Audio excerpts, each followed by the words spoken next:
비바람 불던 날 만난 여인. 옛날 서울에서 홀 어머니를 모시고 사는 임도령이라는 사람이 있었지요. 가난한 살림에 끼니 마저 거르게 되자 광주에 사는 친척 집으로 식량을 구하려고 길을 떠났습니다. 이른 봄철이라 남한 산성에 도착하니 짧은 해가 지고 말았습니다. 날씨는 쌀쌀하고 아침부터 밥을 굶고 길을 떠났기에 지칠 대로 지쳐 있었지요. 산속의 어둠은 더욱 짙어만 갔습니다. 갑자기 하늘에서 먹구름이 일더니 억수 같은 비와 함께 강풍이 몰아쳤지요. 한치 앞을 내다볼 수 없게 되었습니다. 추위와 배고픔으로 몸은 떨리고 먼 길을 걸어온 다리는 후들후들 거렸지요. 그가 앞으로 갈수록 길은 더욱 험하기만 하였고 나무 가지가 얼굴을 찔렀습니다. 죽으림을 다하여 산길을 헤매었으나 비 오는 어둠 속에서 길을 찾기란 쉬운 일이 아니었지요. 정신없이 발을 내딛던 임도령은 한참 만에 자기가 길을 잘못 들었다는 사실을 깨달았습니다. 가면 갈수록 길은 더욱 험해지고 사방은 어둠뿐이었지요. 겁이 난 임도령은 배고픔도 추위도 다 잊어버렸습니다. 다시 오던 길로 되돌아갈 수밖에 없다고 생각한 그는 제정신이 아닌 듯 발을 잘못 짚어 수차 넘어지기도 하였지요.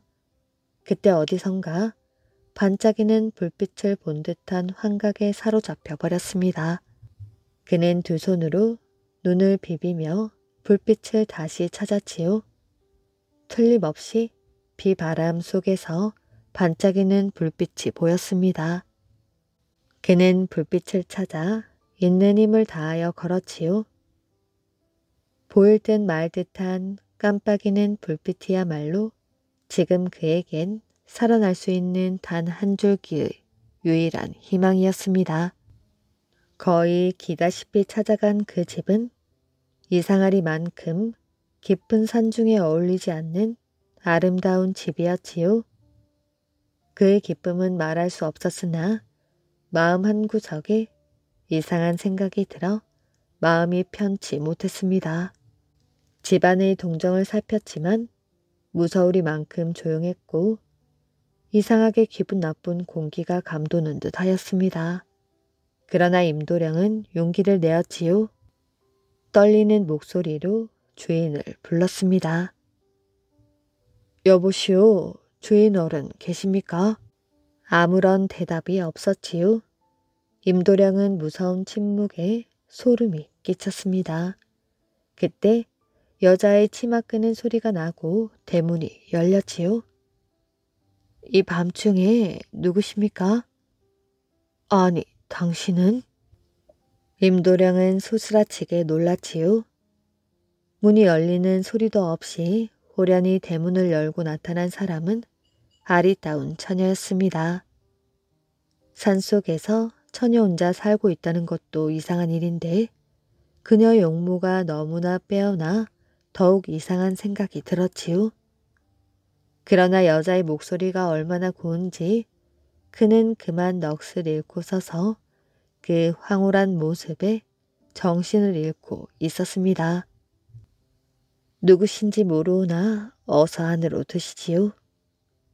전 한양에 사는 임도령이라 하는데 그만 길을 잃고 헤매다가 아, 네, 저는 용녀라고 합니다. 어서 안으로 드시지요. 그녀는 임도령을 안방으로 인도하였지요. 그는 다시 한번 그녀의 아름다움에 감탄하며 그녀를 따라 들어갔습니다. 방 안에 들어선 그는 또 한 번 깜짝 놀랐지요. 으리으리한 가구에는 자개가 반짝반짝 거리고 아름다운 병풍이 방 안에 길게 둘러쳐져 있었습니다. 그만 두리번거리고 이리 좀 앉으세요. 용녀는 거리낌 없이 그를 아랫목으로 앉을 것을 권했으나 임도령은 비에 젖은 초라한 행색으로 이 호화찬란한 방 안에 있다는 사실 하나만으로 송구스럽기 짝이 없었지요. 비를 맞으셨군요. 우선 이 수건으로 닦으세요. 임도령은 이게 꿈이 아닌가 생각 들었지요. 우선 마음을 놓으세요. 소녀는 지금껏 당신을 기다리던 몸, 모두가 오늘 밤을 위하여 마련한 것입니다. 나를 기다렸다고요? 너무나 뜻밖의 소리를 듣자 임도령은 용녀의 얼굴을 빤히 쳐다보았지요. 겁내지 마십시오. 당신과 나는 옥황상제께서 점지하신 인연이라 이렇게 만나게 되었습니다. 나는 귀신이 아니며 또 당신이 꿈을 꾸고 계신 것도 아닙니다. 아니, 옥황상제께서 점지하신 인연이라니요. 산속에서 당신이 길을 잃고 비바람을 만나서 고생하신 것도 모두가 옥황상제의 뜻이니 더 묻지 마십시오. 지금은 시장하실 테니 차려놓았던 주안상을 곧 가져오겠습니다. 이렇게 말한 그녀는 자리를 떴고 혼자 남은 임도령은 정말 이상한 일이라고 생각하며 다시 방 안을 둘러보았습니다. 이런 깊은 산 중에 호화스러운 집에서 용녀라는 처녀와 함께 하룻밤을 지낸다고 생각하니 저절로 입이 벌어져서 침이 삼켜졌지요. 그러나 마음 한구석엔 약간의 의아심과 무서운 생각도 드는 것이었습니다. 혹 산적의 딸이 아닐까? 아님 귀신인가? 이런저런 생각을 하고 있는데 문 여는 소리도 없이 그녀가 들어왔습니다. 상다리가 휘도록 산의 진미의 주안상을 차려온 그녀는 그 고운 손으로 임도령에게 잔을 쥐어주고 술을 따랐지요. 그는 그녀가 따라주는 술을 몇 잔이고 받아 마셨습니다. 그는 술이 거하게 취했지요. 밤은 점점 깊어져만 갔습니다. 그때까지도 그녀는 자기의 신분을 말하지 않았지요. 끝끝내 모르는 신분임에도 임도령은 시간이 갈수록 그녀에게 연정을 느꼈습니다. 이젠 두려움을 잊고 있었지요. 서방님, 이젠 그만 상을 물리시고 비단 이불에 누우시지요. 조금 전까지도 없었던 비단 이불이 아랫목에 곱게 펴져 있었습니다. 서방님, 부탁 한 가지가 있습니다. 오늘 밤이 지나 내일이 되면 다시는 제 생각은 하지 마십시오. 아니, 용녀를 잊어버려야 한다니. 내가 어찌 당신을 잊을 수 있단 말이오. 용녀의 알 수 없는 부탁을 받은 임도령은 그렇게 꿈같은 하룻밤을 보내고 길을 떠나야만 했습니다. 그러나 그녀를 혼자 두고 가는 마음이란 아쉽기만 하였지요. 한참을 걸어가던 임도령은 모든 것을 뿌리치고 그녀와 함께 살고 싶다는 생각에 가던 길을 돌아섰습니다. 바로 그때 온 산이 쩌렁쩌렁 울리는 큰 소리가 나며 사람 소리가 들려왔지요. 임도령은 듣거라. 나는 이 산의 산신령이다. 너는 지금 마음을 돌이키고 어서 네 갈 길이나 가거라. 용녀는 500년 묵은 암구렁이다. 예? 용녀가 구렁이라고요? 그럴 리가 없습니다. 엎드려 반문하는 도령이 고개를 들어 좌우를 살펴보니 산신령의 자취는 보이지 않았지요. 그는 자기가 헛소리를 들은 것으로 착각하고 그녀의 집을 찾아갔습니다. 그런데 참으로 이상한 일이 있었지요. 용녀가 있던 자리엔 그 아담한 집의 모습은 온데간데 없고 한 그루의 고목만이 비스듬히 서 있었습니다. 그리고 그 옆엔 머리를 풀어 산발한 여자가 서 있었는데 그 얼굴엔 자기와 어젯밤을 같이 지낸 용녀였지요. 그녀는 하늘만 뚫어지게 쳐다보고 있었습니다. 용녀. 아니, 어째서 돌아오셨죠? 가다가 암구렁이란 말을 들은 모양이로군요. 그녀의 태도는 더없이 쌀쌀했고 금방이라도 달려들어 잡아먹을 듯한 태도였습니다. 잠시 후 그녀가 천천히 말을 이었습니다. 이제 와서 제 비밀을 감추어 보아야 무슨 소용이 있겠어요? 전 500년 묵은 암구렁이입니다. 당신의 덕택으로 이제 나는 승천하는 길이니 모두 서방님의 덕입니다. 아무쪼록 편안히 계십시오. 말을 마친 용녀는 하늘로 빨려 올라갔습니다. 점점 조그맣게 보이는 그녀를 임도령은 미친 듯이 불러보았지요. 서방님, 잠시 후 제가 하늘로 오르던 자리에 비늘 3개가 떨어질 것입니다. 그 비늘이 떨어진 자리에 서방님 몇자리로 쓰십시오. 그럼 서방님 자손 중에 용맹한 장수가 꼭 나올 것입니다. 그렇게 그녀의 마지막 목소리가 울리고 그녀는 영원히 사라져 버리고 말았지요. 그러자 하늘에서 비늘 3개가 내려왔고 그 비늘은 떨어져 매화나무 3그루로 변하였습니다. 그 후 그는 나머지 여생을 살고서 그 매화나무 자리에 묻혔는데 용녀가 마지막으로 지상에 남긴 말이 그대로 들어맞았습니다. 임도령의 자손 중에는 큰 장수가 한 사람 나왔는데 그가 바로 임경업 장군이라고 합니다. 용궁에 간 한생. 개성에는 천마산이라는 산이 있습니다. 그 높이가 하늘에 닿아 천마라는 이름을 얻었다고 합니다. 산 속에는 박연이라는 깊은 못이 있는데 둘레는 얼마 되지 않지만 그 깊이는 몇 길인지 알 수가 없으며 거기서 넘친 물이 100여 길이나 되는 폭포를 이루고 있습니다. 예로부터 이곳에는 용왕이 산다는 전설이 내려오고 있지요. 고려 때 한생이라는 사람이 개성에 사는데 학문이 깊고 글을 잘 지어 일찍부터 그에 대한 소문이 조정까지 알려져 있었습니다. 어느 날 그가 홀로 집에 앉아 책을 읽고 있을 때였지요. 푸른 옷을 입고 두건을 쓴 동자가 문득 공중에서 훌쩍 내려와 한생의 뜰 밑에 엎드려 말했습니다. 저는 박연에 계신 용왕님의 분부를 받고 선생님을 모시러 왔습니다. 한생이 깜짝 놀라 동자에게 말하였지요. 인간 세상과 용왕이 계신 세계는 엄연히 다른데 어찌 서로 통할 수 있겠소? 더구나 물길이 멀고 풍파가 사나운데 어떻게 갈 수 있단 말이오? 그런 걱정은 마십시오. 문 밖에 준말을 대령에 쌓으니 타시기만 하면 됩니다.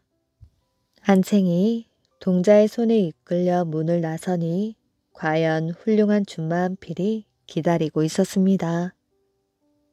금으로 만든 안장에는 옥 구슬이 주렁주렁 매달려 있었지요. 한생이 말 등에 오르자 공중을 향해 힘껏 네 발굽을 쳤습니다. 그러자 말이 공중에 붕 솟아올라 어딘가로 날아갔지요. 한생이 발 밑을 보니 구름만 보일 뿐 땅은 보이지 않았습니다. 그는 눈 깜짝할 사이에 용궁 문 앞에 도착하게 되었지요.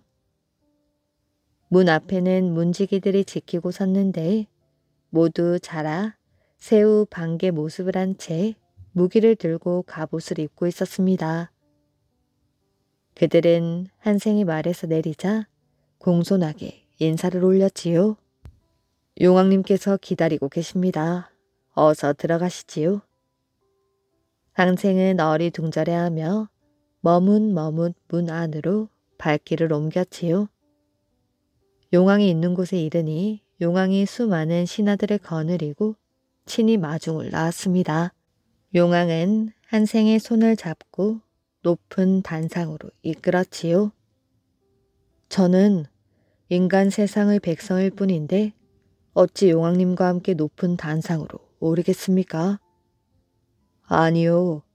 내가 오랫동안 선생의 높은 명성을 들어왔는데 오늘 이렇게 만나게 되니 기쁘기 그지없소. 부디 사양치 마시오. 용왕은 한생에게 자기의 옆자리에 앉기를 청했습니다. 하는 수 없이 그 자리에 앉았지요. 시종들이 곧 차를 내왔지요. 한 모금 마시자 감미로운 향이 입안에 가득 감돌았습니다. 용왕이 차를 들면서 한생에게 말하였지요. 내 일찍이 아들을 두지 못했고 다만 딸 하나를 길러 이제 혼이 날 나이가 되었소. 조만간 혼례를 치를 예정인데 화촉을 밝힐 만한 마땅한 방이 없어서 특별히 별탕한 채를 짓고 있소. 이제 집은 거의 완성이 되었는데 아직 상량문이 마련되지 않았소. 소문을 들으니 선생의 글솜씨가 조선 팔도에 떨친다고 하여 이렇듯 모셔온 것이오. 부디 나를 위하여 멋진 상량문을 지어주길 바라오. 상량이란 지붕의 뼈대 구실을 하는 대들보를 말합니다. 이 기둥을 올리게 되면 이를 축하하기 위한 글을 짓는데 이것을 상량문이라고 하지요. 한생은 흔쾌히 승낙했습니다. 그는 붓을 잡고 글을 써 내려가기 시작하였지요.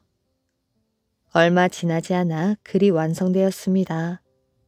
글이 명문일 뿐만 아니라 글씨도 멋이 있었지요. 용왕은 크게 기뻐했습니다. 그리하여 한생을 위하여 큰 잔치를 베풀었습니다. 한생은 잔치상을 앞에 두고 진귀한 술과 음식을 마음껏 먹었지요. 상을 물리고 나자 이번에는 풍하게 울리며 수십 명의 미녀들이 나와 춤을 추었습니다.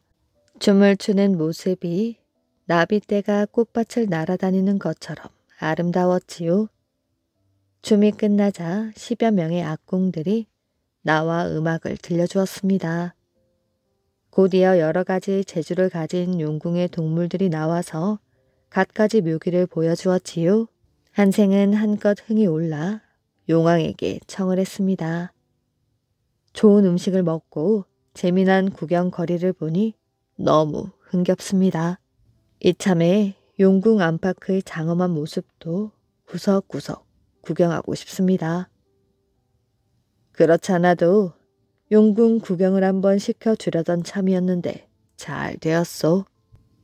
여봐라, 손님을 모시고 용궁 이곳저곳을 두루 구경시켜주고 오너라. 신하는 앞장서서 한생을 안내했습니다. 한 곳에 다다르니 높게 솟은 누각이 나타났지요. 누각은 전체가 투명한 수정으로 만들어졌는데 곳곳에 구슬과 옥으로 꾸민 화려한 장식이 달려 있었습니다. 지붕은 금칠을 하여 번쩍번쩍 빛이 났지요. 누각을 오르는 계단은 10개였는데 마치 구름을 밟는 것 같은 기분이 들었습니다. 7번째 계단을 올랐을 때 신하가 말하였지요. 여기서 그만 내려가야 합니다. 더 이상은 용왕님만이 신통한 힘으로 오르는 곳이라 저희들도 감히 올라본 사람이 없습니다. 한생은 하는 수 없이 내려와 다른 곳으로 발길을 옮겼지요. 신하가 인도한 곳에는 또 다른 누각이 있었습니다. 여긴 무얼 하는 곳인가요? 이곳은 용왕님께서 하늘나라로 올라가 조회를 할 때 모든 행사 준비와 의복을 갖추는 곳입니다. 한생이 그것들을 보여달라고 청하자 신하는 여러 군데의 방을 구경시켜 주었지요. 그중 한 곳에 이르니 신비한 물건이 하나 있었습니다. 모양은 둥근 거울과 같은데 어찌나 찬란한 빛이 새어나오는지 눈을 뜨고 바라보기가 어려웠지요. 저것이 대체 무엇입니까? 번개를 맡듯 거울입니다. 한생이 고개를 끄덕이며 옆을 보니 마치 북처럼 생긴 물건이 있었지요. 한생이 호기심이 생겨 한번 쳐보려 하자 신하가 말렸습니다. 치지 마십시오. 그 북을 한번 치면 100가지 물건이 모두 진동하게 됩니다. 이것은 천둥을 맡은 북입니다. 한생이 눈길을 옮겨 다른 곳을 보니 목탁같이 생긴 물건이 있었습니다. 그것을 흔들어 보려 하자 신하가 다시 말하였지요. 이것은 바람을 불게 하는 목탁입니다. 이것을 흔들면 바위가 무너지고 큰 나무가 뽑힐 만한 폭풍이 휘몰아치게 된답니다. 한생은 옆에 물을 길어놓은 항아리가 있어 손으로 물을 뿌려보려 했습니다. 그러자 신하가 기겁을 하고 말렸지요. 안 됩니다. 그 물을 뿌리면 검은 구름이 비를 몰고 와 천지가 물바다가 될 것입니다. 이에 한생이 고개를 갸웃거리며 물었습니다. 그럼 구름을 걷어내는 기구는 어디 있습니까? 그것으로 구름을 불러오면 비가 멈출 것이 아닙니까? 그런 것은 없습니다. 구름이야 용왕님의 신통력으로 움직이는 것이지 따로 기구가 있는 것은 아닙니다. 한생은 그 외에도 수많은 물건을 보았지만 무엇을 하는 것인지 일일이 다 알 수가 없었지요. 한참 동안 구경을 했으나 보아도 보아도 끝이 없음을 알고 그만 돌아가기를 청하였습니다. 신하는 한생을 이끌고 용왕이 있는 곳으로 되돌아왔지요. 구경은 잘하였소. 예, 인간 세상에서 볼 수 없는 진귀한 것들을 많이 구경했습니다. 한생은 용왕에게 감사의 뜻을 전하고 그만 돌아가야겠다고 말했습니다. 그러자 용왕은 작별을 아쉬워하며 옷구슬 하나를 선물로 주었지요. 한생이 용궁 문을 나서자 자라처럼 생긴 신하가 말했습니다. 선생께서는 제 등에 엎여 잠시 눈을 감으십시오. 한생은 그의 말대로 눈을 감았지요. 그러자 몸이 공중에 붕 뜨는 것 같더니 바람소리와 물소리가 귓가에 쟁쟁하게 울렸습니다. 이윽고 모든 소리가 그쳐 눈을 떠보니 어느새 자기 집 방에 누워있는 것이 아니겠어요? 한생이 깜짝 놀라 문 밖으로 나가보았습니다. 새벽이 밝아오고 있었지요. 그는 급히 자기 품속에 손을 넣어보았습니다. 거기에는 용왕이 준 옷구슬이 고스란히 남아있었지요. 한생은 그것을 대나무 상자에 소중하게 보관하고 절대로 남에게 보이지 않았습니다. 그 후 한생은 세상의 부귀영화를 떨치고 깊은 산속으로 들어가 살았는데 그가 어떻게 되었는지는 아무도 알지 못했다고 합니다.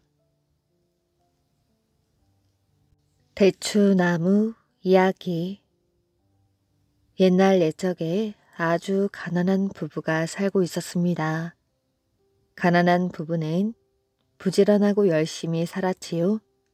낮에는 밭을 갈고 밤에는 글을 읽었습니다. 여보, 하루 종일 일을 해서 피곤할 텐데 좀 쉬어요. 세상이 험할수록 책을 읽어 마음을 다스려야 해요. 그러던 어느 날 남편은 병이 들었습니다. 아내는 남편 대신 일을 했지만 형편은 더욱 좋아지지 않았지요. 남편은 몸이 많이 허약해졌습니다. 아내는 가만히 있을 수만은 없었지요. 오늘은 산속에라도 가서 먹을 것을 찾아봐야겠어요. 아내는 아침 일찍 집을 나섰습니다. 산과 들로 다니며 사방을 두리번 거렸지요. 큰일이네. 먹을 게 하나도 없잖아. 아내는 집으로 돌아오며 크게 한숨을 내쉬었습니다. 축 처진 어깨로 담벼락에 기대 서 있었지요. 때마침 바람이 살짝 불어왔습니다. 바람은 대추나무를 살짝 건드렸지요. 주렁주렁 달려있던 대추가 후두둑 떨어졌습니다. 대추나무는 담 너머 옆집 앞마당에 심겨진 것이었지요. 배가 몹시 고팠던 아내는 눈이 번쩍 띄었습니다. 아내는 주섬주섬 대추를 주었지요. 대추를 한 알음 주운 아내는 방으로 뛰어 들어갔습니다. 여보, 이걸 보세요. 먹음직스런 대추예요. 남편도 오랫동안 굶은지라 대추를 보는 순간 군침이 돌았습니다. 그런데 당신 이걸 어디서 구했소? 남편은 고개를 갸우뚱하며 물었지요. 아, 그게요. 아내는 솔직하게 이야기를 했습니다. 남편은 손에 쥐었던 대추를 도로 놓고 말았습니다. 아무리 땅에 떨어진 것이라 할지라도 어찌 남의 눈을 속여 배를 채울 수 있단 말이오. 더구나 이것은 가까운 이웃의 것이 아니오. 남편은 몹시 화를 내었습니다. 여보, 제가 잘못했어요. 배가 고프다 보니 저도 모르게 그만. 당신이 나하고 산 지 몇 년이거늘 참으로 섭섭하오. 그러니 당신은 오늘부터 내 집에서 나가야겠소. 여보. 쫓겨난 아내는 대문 앞에 쪼그리고 앉아 있었습니다. 이봐요. 왜 그리 앉아 있소? 무슨 일이 있소? 대추나무 주인인 이웃이 지나가다 이상하게 생각했습니다. 아내는 대추를 돌려주며 사연을 이야기하였지요. 그랬군요. 대추나무 주인은 무슨 생각을 했는지 집으로 달려갔습니다. 잠시 후 옆집에서 쾅쾅 거리는 요란한 소리가 났습니다. 이 소리를 들은 남편이 문을 열고 나왔지요. 대추나무 주인이 도끼로 대추나무를 찢고 있었습니다. 왜 대추나무를 자르는 것이오? 남편은 의아하여 대추나무 주인을 바라보았지요. 우리 집이 대추나무만 아니었다면 당신이 어진 부인을 내쫓지 않았을 거다니요. 당장 대추나무를 베어버리는 것이 마땅하오. 대추나무 주인은 도끼를 손에서 놓지 않고 대추나무를 내리쳤습니다. 그만두시오. 내 아내를 내쫓지 않을 테니 말이오.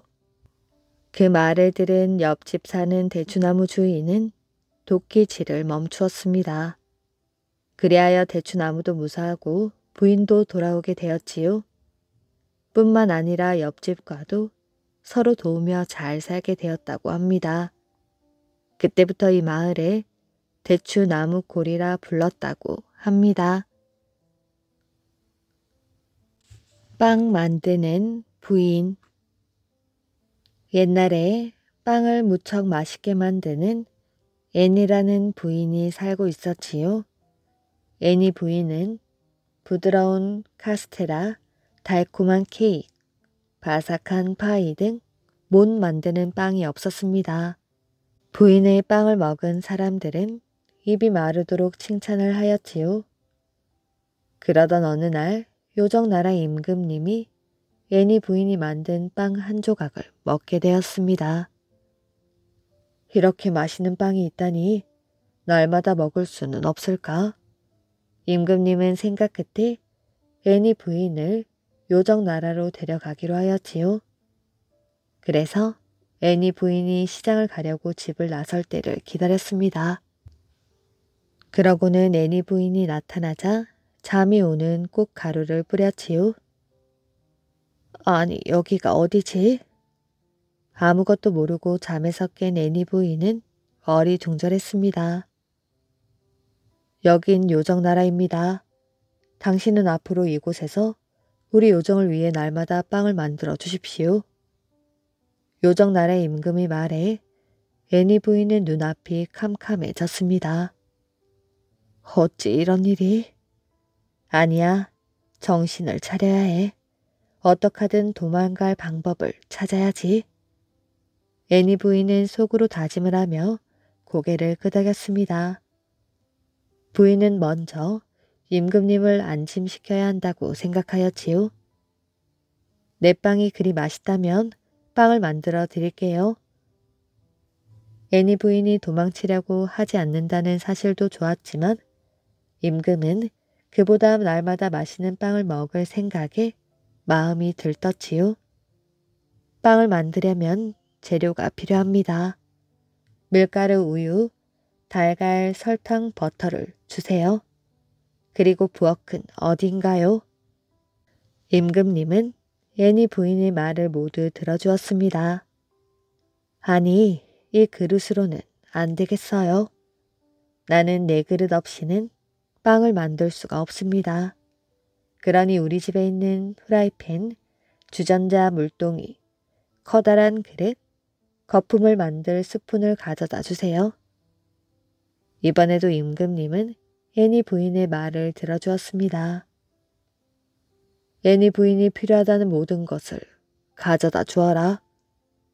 임금의 말에 요정들이 이리저리 바쁘게 움직였지요. 그러다 그만 그릇을 떨어뜨려 요란한 소리가 났습니다. 난 시끄러운 소리가 정말 싫어.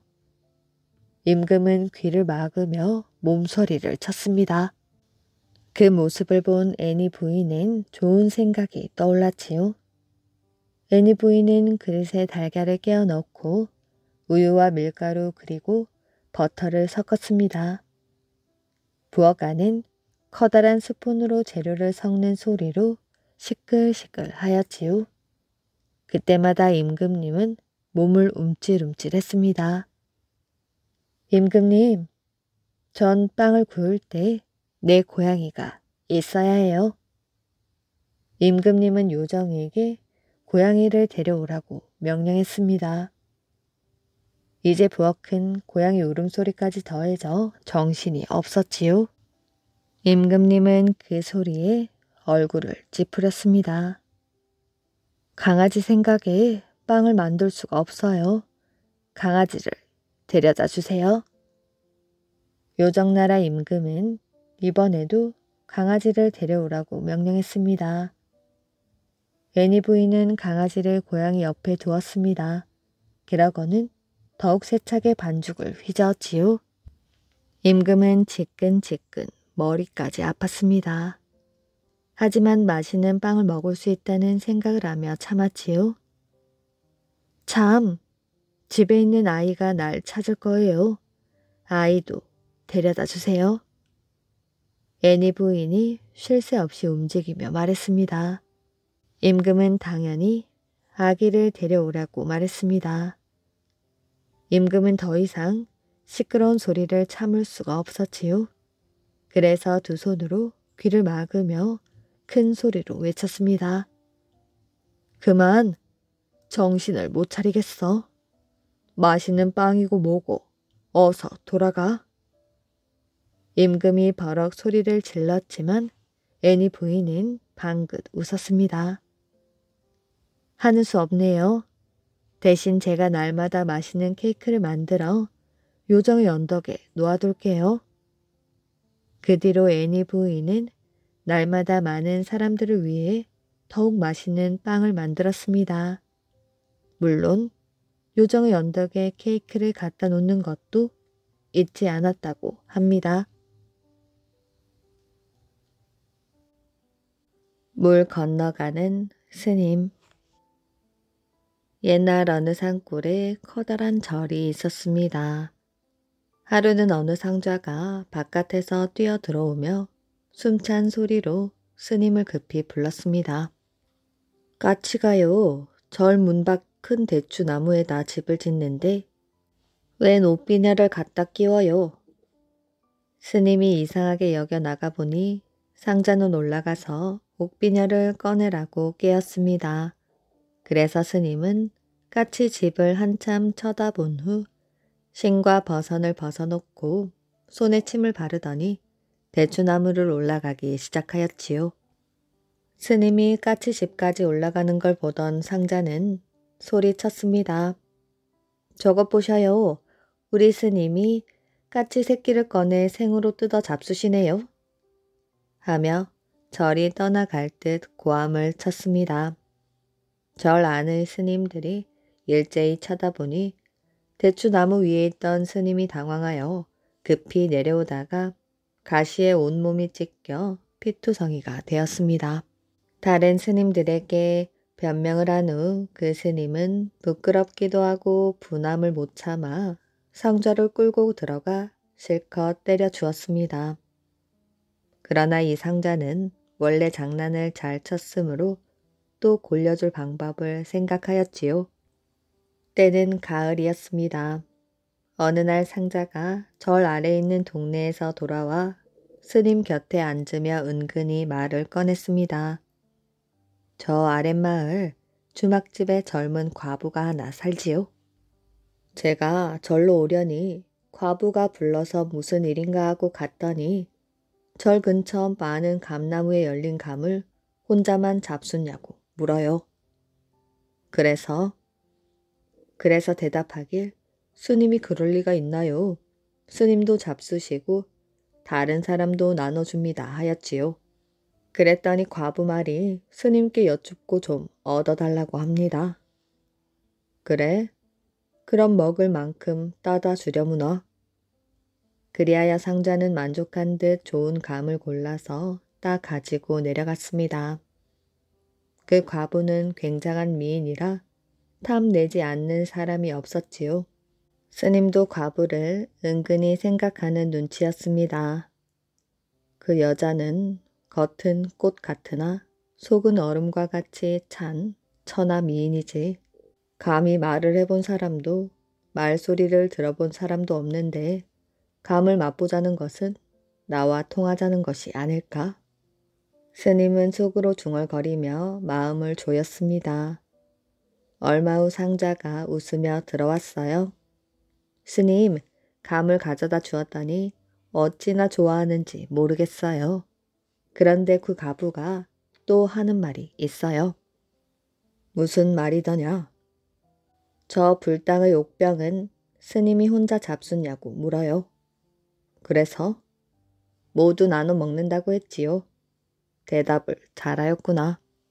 그랬더니 스님께 여쭙고 그것을 좀 갖다 달라고 하지 않겠어요? 상자는 스님이 허락이 떨어지자 불당으로 들어갔습니다. 그리고는 불상 앞에 고이 놓은 옥병을 전부 거두어 가지고 마을로 내려갔지요. 스님은 과부를 생각하며 상자가 오기를 고대하였지요. 그러던 중 저편에서 상자가 오다가 스님하고 부르고는 절 뒤로 뛰어갔습니다.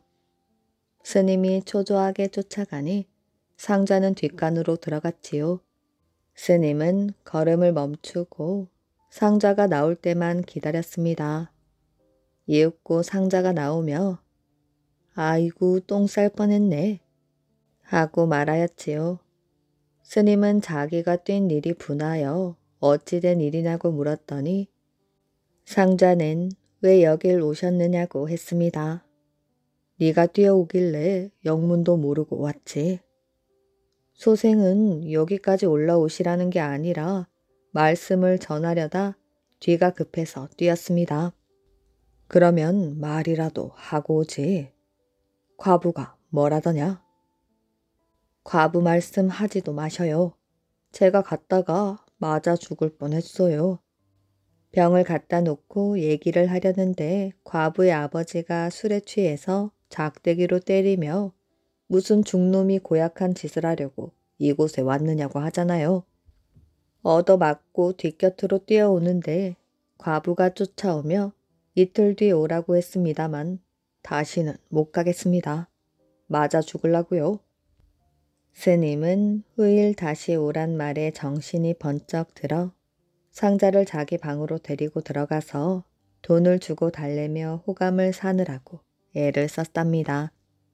상자는 그날 돈을 많이 타 가지고 마을에 내려가 놀다 돌아와서 스님을 가만히 불렀지요. 스님, 과부가 말하길 스님께 신세를 많이 졌다고 하면서 한번 조용한 곳에서 만나자고 해요. 어느 날 만나자고 하더냐? 모레 저녁에 스님더러 자리를 정하라고 하던데요. 그리하여 절 뒷방에다 장소를 정하고 상자는 마을로 내려가 과부에게 말하였습니다. 소인이 본래 가슴 통증이 있는데 의원에게 물으니 안악내의 신짝을 따뜻하게 해서 대면 낫는다기에 헌 신짝을 얻으러 왔습니다. 하고 청하였지요. 과부는 버릴 신짝은 없고 지금 신는 것을 줄 터이니 어서 병이나 나으셔요. 라고 대답하였습니다. 상좌가 신을 들고 방문 앞으로 기어와 있으니 방 안에서 스님의 소리가 들렸습니다. 과부가 오고 있다. 민 과부가 오고 있지. 저 과일을 내가 권하면 그녀가 나에게도 권하고 내 요구도 들어줄 테지. 하고 신이 나서 중얼거리는 소리가 들렸지요. 그때 상자가 문을 벌컥 열고서 다 틀렸어요. 다 틀렸어. 하였습니다. 스님이 영문을 몰라 하니 상자가 물었습니다. 과부가 오다가 스님이 중얼거리는 것을 듣고 여러 사람이 논다고 대단히 노하고 돌아가는 것을 붙잡지 못하고 신짝만 주워가지고 왔어요. 하고 신짝을 보였습니다. 다 잘된 일이었는데 모두 스님의 탓입니다. 하며 스님을 원망하였지요. 이를 듣고 있던 스님은 큰 실수나 한 듯이 이놈의 주둥아리 몽둥이로 때리거라 하고 얼굴을 상자 앞으로 내밀었습니다. 이것을 본 상자는 옳소이다 하며 옆에 있는 목침으로 갈기니 스님의 이가 몽땅 빠져버렸지요. 상자는 여지껏 잘 속였으나 앞으로도 계속해서 스님을 속일 궁리를 하였지요. 어느 날 스님에게로 가서 아랫마을 과부가 말씀 좀 전해달라고 해요. 지난번 왔다가 스님이 혼자 말씀하신 것인 줄 모르고 그냥 간 것이 미안하다고 다시 뵙도록 해달라고 하던데요. 어떻게 만나자고 하든 이번에는 자기가 조용한 예쁜 내로 처소를 정했으니 이 약을 잡수시고 오시래요. 이 약은 왕성한 약이랍니다. 스님은 1초가 새롭게 고대하다가 먼저 가서 기다리고 있었는데 이상하게 배가 꿈틀거리더니 설사가 날 듯 하였습니다. 참다 못해 무릎을 꿇고 발 뒤꿈치로 변구를 괴고 있는데 과부가 문을 열고 들어오다가 사람이 들어오는데 이상하게 앉아서 일어나지도 않아요. 하며 스님을 두 손으로 밀었습니다. 자빠진 스님은 똥을 빠락 싸고 고개도 못 든 채 기어 나왔습니다. 설사가 나온 까닭은 상자가 약이 아니라 날 콩가루를 주었기 때문이었지요. 그걸 물과 마시면 당장 설사가 나는 것이었습니다. 스님은 겨우 자기 방으로 들어와서 이놈의 배에 하며 주먹으로 자기의 배를 때렸지요. 이 스님처럼 자기의 양심에 어긋나는 욕심을 억지로 채우려다 가는 곳마다 봉변을 당하는 것을 가리켜 물 건너는 중이라 불렀다고 합니다. 왕을 피해 도망간 공주. 공주마마, 조금만 쉬어가면 안 될까요? 앞서 걸어가는 공주를 붙들고 유모가 숨을 몰아쉬며 말하였습니다. 미안하오 유모, 많이 힘들지? 내가 급한 마음에. 아니옵니다 마마. 이 늙은 것이 기력이 다해.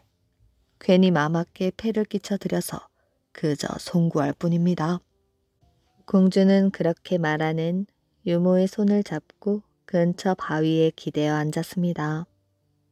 이렇게 행선지도 없이 마냥 걸어갈 수는 없는 노릇인데 마마, 잠시만 기다리시면 제가 어디 묵을 곳을 찾아보겠습니다.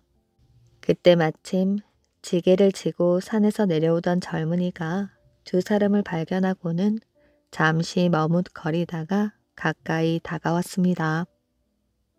제가 참견할 일은 아닐지 모르나 이곳 사람이 아닌 듯한데 누구를 찾아오셨습니까? 어쩌다 길을 잃어 이곳까지 왔소이다. 이제 날도 저물어 가는데 이 근처에 어디 하룻밤 묵을 곳이 없겠소? 유모는 젊은이를 유심히 살펴보며 물었습니다. 여기서 마을까지 가려면 한참을 더 가야 하는데 괜찮으시면 저희 집에서라도 하룻밤 묵어 가시지요. 말하는 품이나 행동 거지가 산에서 나무나 하고 사는 여느 나무꾼과는 다른 젊은이였습니다. 유모는 곧장 공주를 모시고 젊은이를 따라 나섰지요.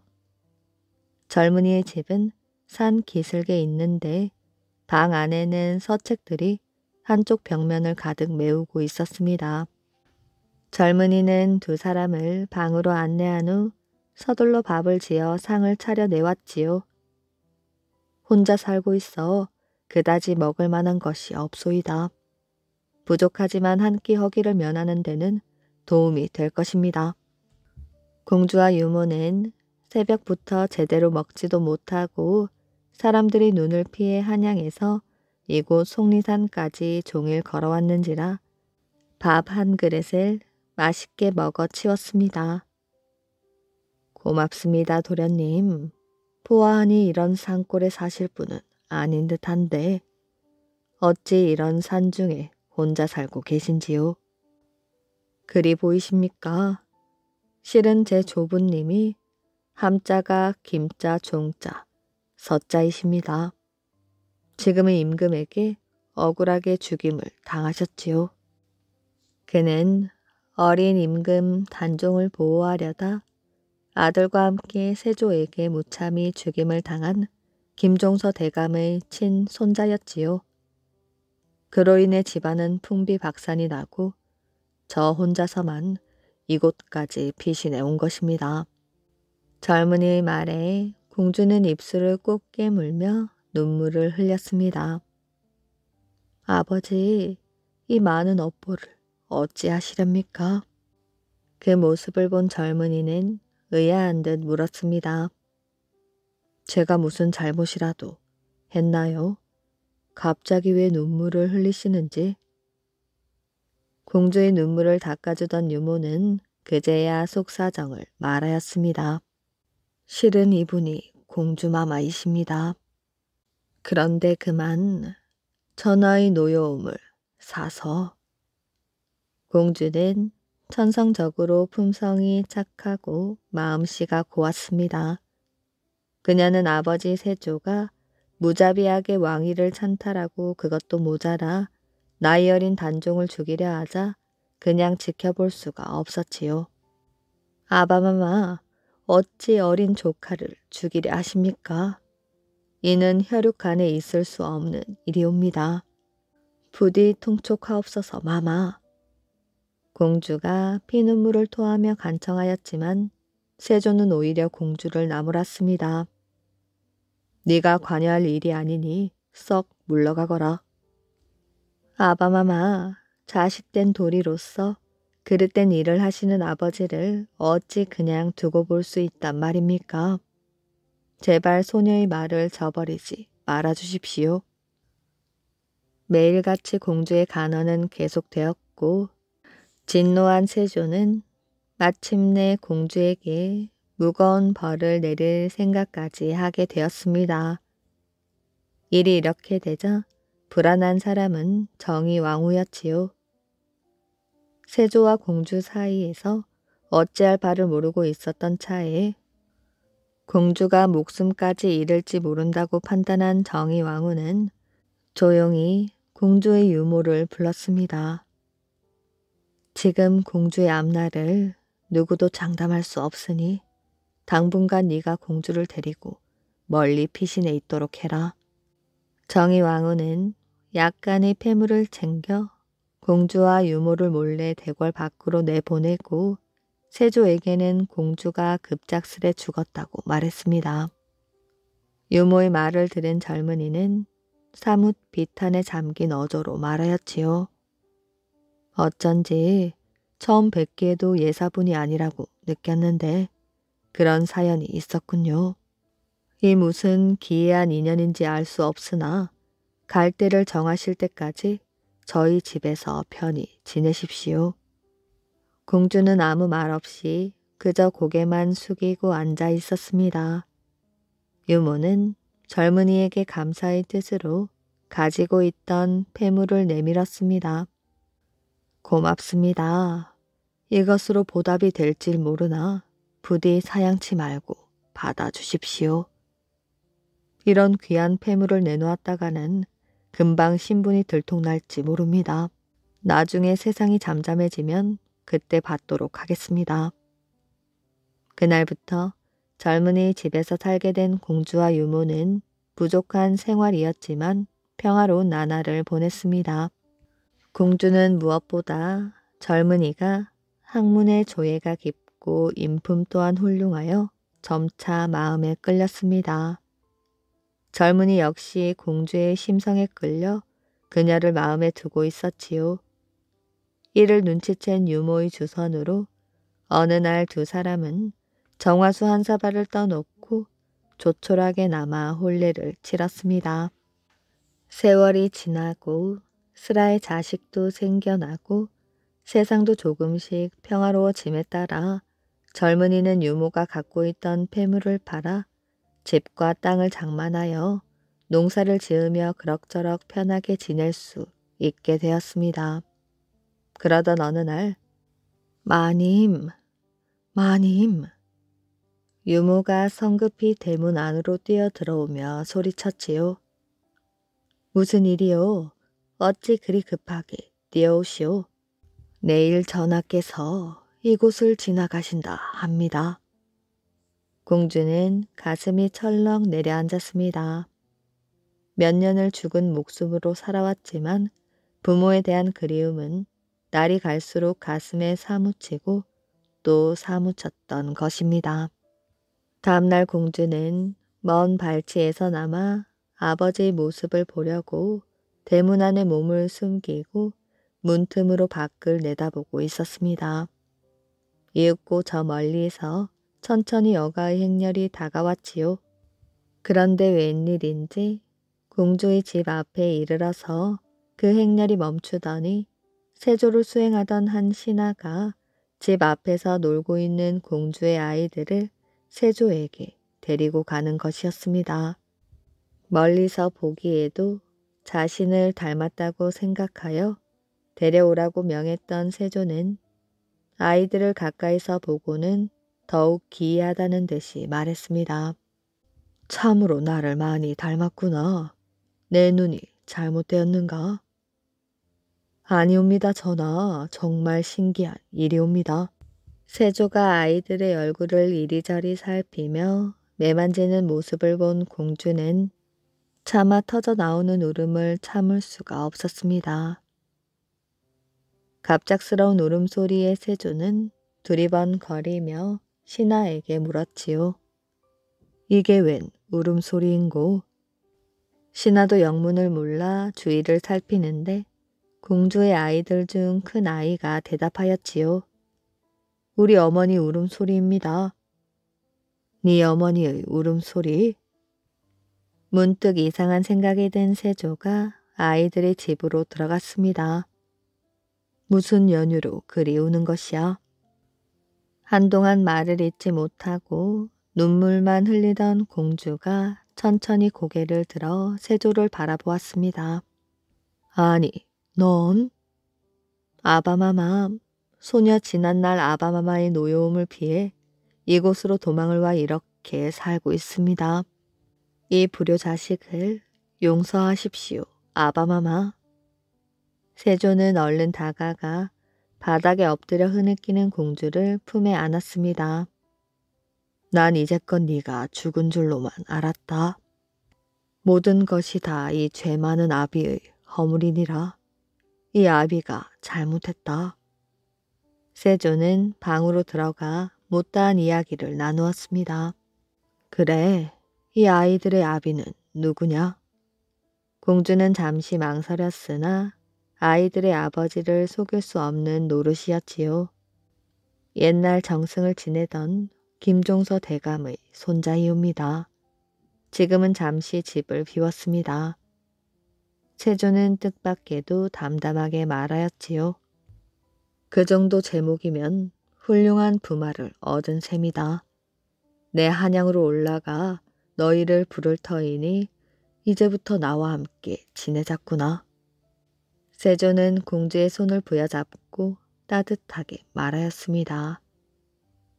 밤늦게 집으로 돌아와 공주에게서 낮에 있었던 일을 전해들은 남편은 잠시 생각에 잠겼다가 자리에서 벌떡 일어났습니다. 부인, 이제 와서 한양에 가본들 누가 나를 반겨주겠소. 조정은 여전히 지난날의 반정 공신들이 세력을 잡고 있소. 지금 내가 나선다면 공연히 문제만 일으킬 뿐이요. 내일 당장 대궐에서 사람들이 온다면 안이 갈 수도 없을 터인데 그 전에 우리가 먼저 이곳을 떠납시다. 세상의 일이란 어느 누구도 앞날을 장담할 수 없다는 것을 잘 알고 있는 공주였기에 조용히 남편을 따라 짐을 꾸리기 시작하였지요. 다음 날 이른 새벽, 공주는 남편을 따라 아이들과 함께 먼 길을 떠났습니다.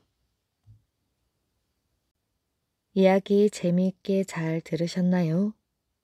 오늘의 이야기는 여기까지입니다.